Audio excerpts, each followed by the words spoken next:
Assalamualaikum warahmatullahi wabarakatuh. Berjumpa kembali dengan catatan Syafiq Hasim. Universitas Indonesia mengeluarkan surat rekomendasi yang menggemparkan soal penangguhan gelar Doktor Ketua Umum Golkar, Bahlil Lahadalia, dan sekaligus juga melakukan moratorium penerimaan mahasiswa bagi Departemen SKSG. Rekomendasi ini perlu mendapatkan apresiasi karena UI berani memutuskannya. Bahlil bukan sembarang orang, beliau adalah Menteri SDM sekarang ini dan juga Ketua Partai Golkar, partai kedua terbesar berdasarkan hasil pemilu 2024. Selain itu, konon Bahlil masih ada dalam batas waktu penyelesaian masa studi doktor di SKSG yang dikatakan paling cepat 1,5 tahun. Namun publik menggugat karena publik memandang bahwa gelar Bahlil tetap ganjal dan mengandung masalah. Netizen terus mengkritik UI dan perguruan tinggi terbesar di Indonesia ini ternyata tidak diam saja. Saya sebenarnya ingin menggunakan rekomendasi penundaan gelar Dr. Menteri Bahlil ini sebagai sorotan terhadap gelar doktor yang begitu banyak diburu oleh kalangan politisi, pejabat negara, dan pengusaha. Padahal para politisi dan pejabat negara ini atau pengusaha juga kurangnya apa? Rata-rata mereka ini bukanlah orang biasa secara ekonomi. Mereka, para pejabat dan politisi, biasanya memiliki tingkat ekonomi yang jauh di atas rata-rata. Hidup mereka enak dan lebih sejahtera. Harta tidak kurang. Kedudukan juga tinggi. Untuk apa mereka butuh gelar doktor? Saya kira banyak politisi dan pejabat kita memburu gelar doktor itu karena tidak ketahuan mereka atau ketidakpahaman mereka sebenarnya gelar doktor itu untuk apa. Mereka tidak tahu jika gelar doktor itu utamanya bukan untuk mereka yang menjabat atau menjadi politisi, karena pekerjaan setelah menjadi doktor itu tidak sama dengan pekerjaan para politisi dan pejabat.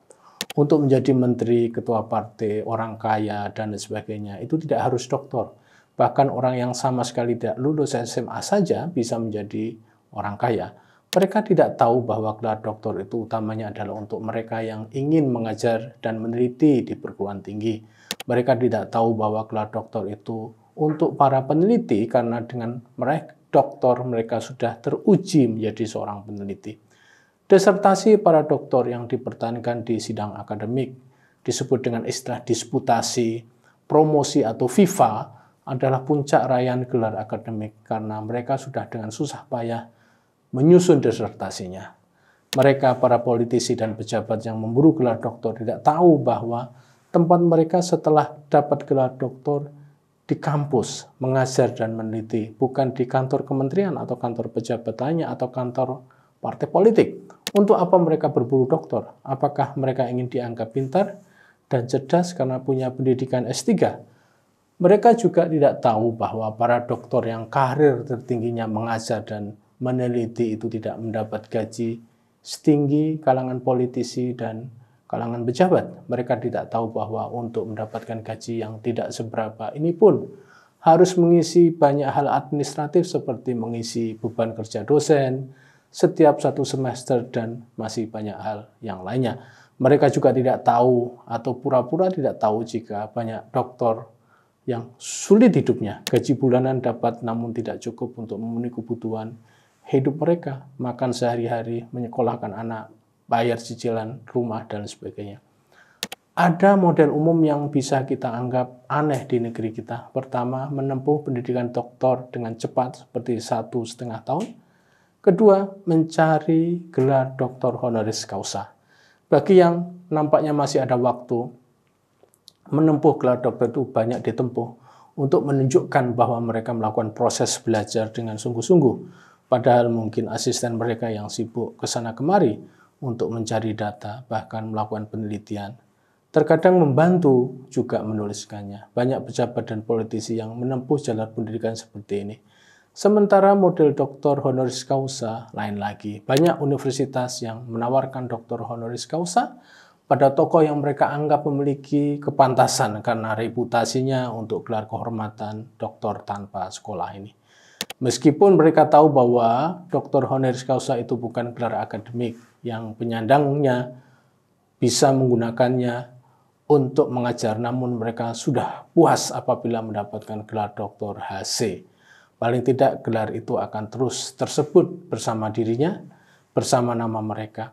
Gelar doktor honoris causa ini juga menjadi semacam tren di kalangan kita. Memang pada mulanya karena gelar ini merupakan gelar kehormatan, maka gelar ini dulunya dianugerahkan pada pihak-pihak tertentu yang memang istimewa dalam pergerakan mereka di dalam masyarakat. Namun sekarang gelar honoris causa sepertinya mengalami pengobralan juga. Apakah mereka-mereka para pemburu gelar doktor ini salah sepenuhnya? Saya kira tidak sepenuhnya mereka itu bersalah. Mengapa? Pada sisi lain, pihak universitas yang menawarkan program doktor melalui riset, misalnya doktor by research, di mana seorang mahasiswa doktor menempuh jalur gelarnya melalui penelitian langsung. Mereka tidak diwajibkan masuk kuliah atau ambil kurs, tapi dibolehkan meneliti dan menulis langsung tema dan pokok penelitian mereka. Doktor PhD by Research ini banyak dilakukan di Eropa Barat, Australia, Inggris dengan model supervisi yang ketat dari para pembimbing. Namun Indonesia sebenarnya secara umum meniru model doktor di Amerika Serikat, di mana secara umum mahasiswa doktor mengambil mata kuliah sejumlah SKR tertentu, artinya masuk kelas secara rutin. Apa yang ingin saya katakan antara universitas dan para pemburu gelar ini sama-sama salah secara moral karena keduanya menyebabkan terjadinya proses perayaan gelar doktor tidak berdasarkan hal yang seharusnya. Banyak pejabat, politisi, kalangan bisnis yang menganggap bahwa mereka meraih doktor melalui riset karena tidak harus kuliah. Kenapa para politisi dan pejabat itu tidak meniru Pak Jokowi? Sebagai presiden, saya yakin banyak tawaran doktor honoris causa datang ke beliau. Namun setahu saya tak satu pun gelar doktor honoris causa yang singgah di namanya.